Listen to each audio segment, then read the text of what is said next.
everyone, I'm Prerna from EduNirvana and I'm back again with one more video on one of the most important and highly scoring sections of GRE Verbal, that is text completion.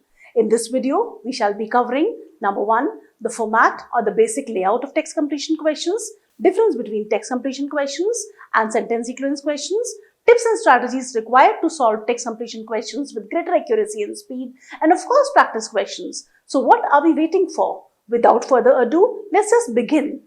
As far as the text completion questions are concerned, these are actually fill-in-the-blank questions where you could have a question with a single blank, a question with a double blank, or even a question with a triple blank. In case of text completion questions with a single blank, you would have a question of around 2 to 5 sentences with a single blank accompanied by 5 answer choices. Out of these 5 answer choices, you are required to choose just one word for the blank.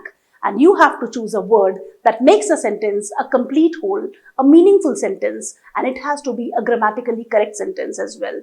As far as the text completion questions with a double blank is concerned, you would be having a question of around 2 to 5 sentences with 2 blanks, and you would be having 3 options per blank. That means you will be having 6 options, out of which you have to choose just 2 options to fill in the 2 blanks. The same goes with text completion 3 questions, where you would be having a question of same length or maybe more long, and you would be having 3 options per blank.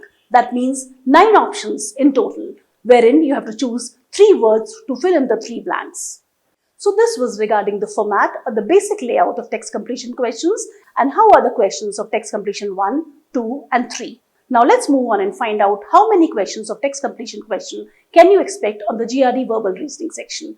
Now, as you know, there are 2 verbal reasoning sections of 30 minutes each with 20 questions. And in each section, you can expect 6 questions. So 6 questions per subsection of GRE verbal reasoning. So overall, you'll be having 12 questions, pretty much. Now moving on to its difference with another similar question type of fill in the blank, that is sentence sequence. Now, in sentence sequence questions, you will have a question with a single blank accompanied by 6 answer choices, from where you have to choose not 1 word but 2 words, and those 2 words should be synonymous in meaning. So the difference is that in text completion questions, you have to choose only 1 word to fill in the blank, while in sentence sequence questions, you have to choose 2 words which should be synonymous for the blank.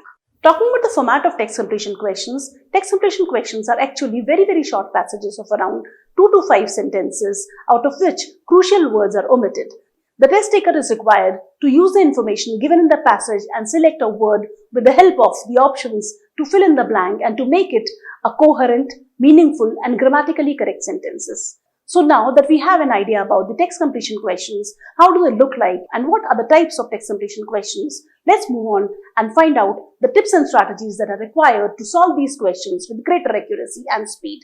Or what should be the strategy, or what should be our approach for solving text completion questions. The first thing that we are required to do is to read the question very slowly and carefully and try to understand the context, the meaning and tone of the question. Do not rush to the options before having a thorough understanding of the question, because in GRE verbal reasoning section, in text completion questions and sentence sequence questions, the options are trapped. So instead of going to the option words, first look for the clue words or the key indicators or the connectors, as they provide vital information about the question. Also look for punctuation marks like full stop, comma, semicolon, colon and hyphen, as they also provide a lot of information about the question and they would come handy while finding an appropriate word for the blank.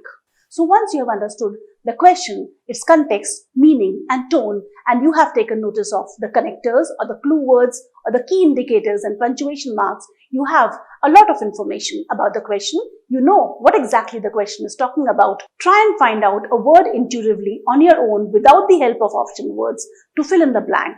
And then finally move on to the options and match that word and fill in the blank to make it a coherent, meaningful and grammatically correct sentence.